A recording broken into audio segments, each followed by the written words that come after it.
The role of law clearly is to serve as a kind of a last, avenue for bringing about justice for social movements or others who find that the formal avenues of justice are exhausted.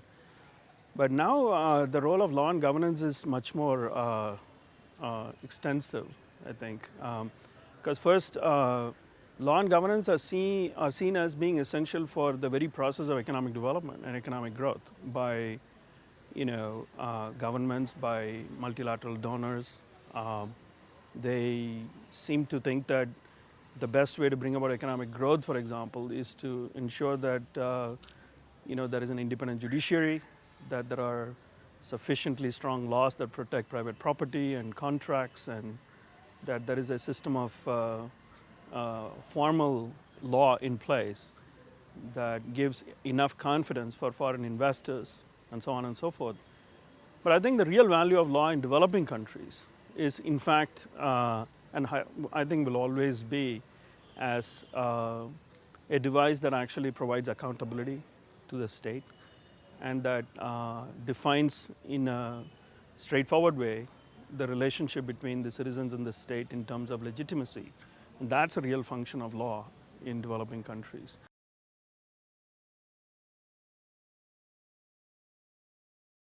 The biggest issue in today's India's urban transformation is governance. I feel that is true in the case of energy and sustainability. That is true in the case of responding to disasters and climate change. That is true in the case of ensuring accountability and delivery of services in cities. It is also true particularly in the case of self-governance capacity of the city. Now, I think in all of these areas, India has a long way to go in establishing structures that, first of all, create the mechanisms for local governance that can provide accountability and that can provide legitimacy to the exercise of public power, and that can also respond to the needs of populations, which are rapidly growing. And I think these are challenges that India will have to take on in a straightforward way in the coming years.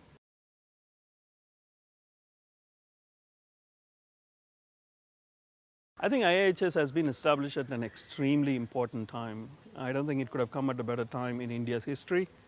Urbanization is not new to India, but it's assumed a particularly robust character in the last 5 or 10 years in terms of the rapidly expanding growth of urban populations, in terms of the rapid, dramatically different changes that you see in urban real estate sector, for example, the rise of land prices in India, as well as the expansion of the city and the challenges that it has imposed on local administrators in terms of how will they provide basic services to the citizens, and the challenges that have also emerged in terms of the lack of accountability of many of the local agencies.